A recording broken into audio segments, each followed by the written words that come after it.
At Oxford College of Business, we offer world-class business qualifications awarded by some of the best universities in the world. That's because all we do, all we are, is business education.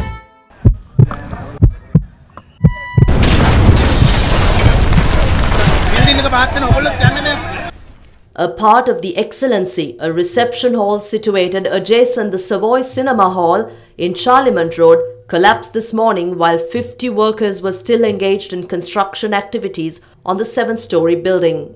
Police had received a telephone call at around 10:45 this morning, reporting of the building being slanted. With this information, police took measures to evacuate people from the building. However, a group of construction workers were still inside the site when a part of the building had collapsed. The building also has 2 underground stories.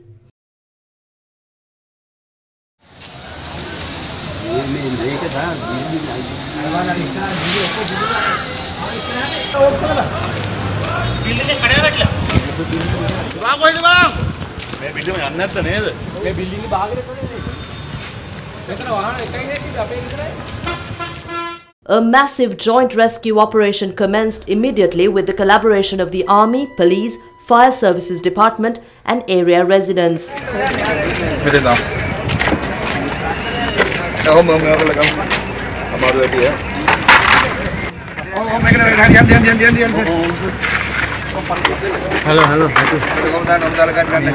However, the operation was largely disrupted due to heavy rainfall.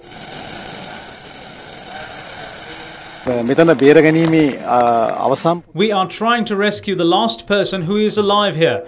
Currently, a person named Sampath is communicating with us. We're using highly advanced technology for the mission. He is buried under layers of concrete. We had to make the drilling process slow, otherwise he might get hurt.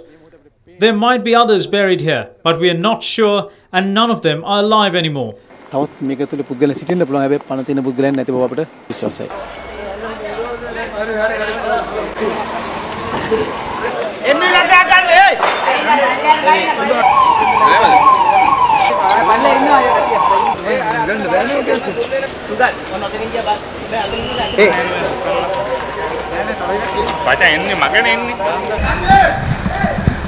During the operation, another part of the Excellency building had collapsed.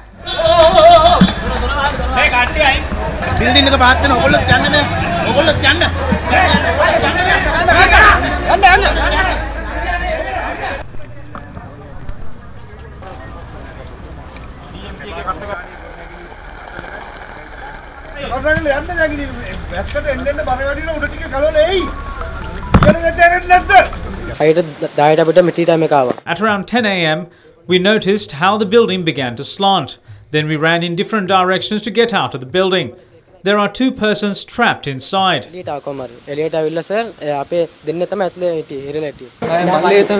is my brother who is trapped inside. His phone is not working. It's switched off.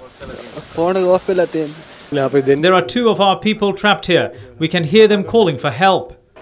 Initially, 6 injured were admitted to the Colombo National Hospital, while another 14 were admitted to the Colombo South Teaching Hospital in Kalubovila.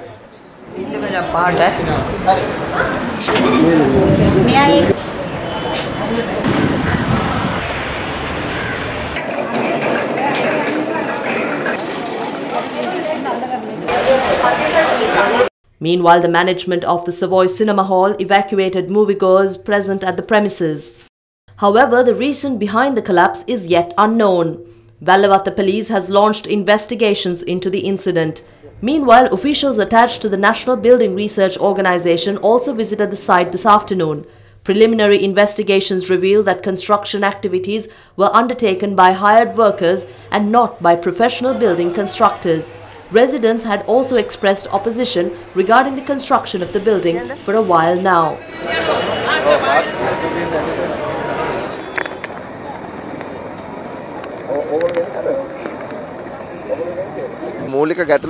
The main problem here is that it had not been constructed in accordance with proper standards. They had used really thin iron rods for thick concrete layers. As far as I've heard, the constructor, the architect and the developer are all one person. We have to find out who had given them permission to construct this. We have to lock all of them up. A wedding was to be held here during the afternoon. It's good this happened before the wedding. Meanwhile, the Chamber of Construction Industry of Sri Lanka calls for proper regulations in order to maintain standards of the country's construction industry.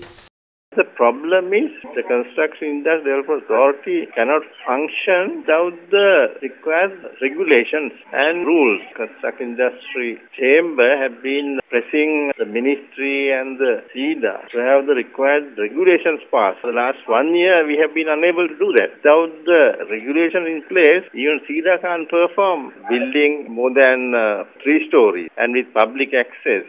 Should be designed only by a qualified architect and a structural engineer. Construction should be undertaken only by a registered contractor. So all these are in this act, but to be effective, the enabling regulations must be passed.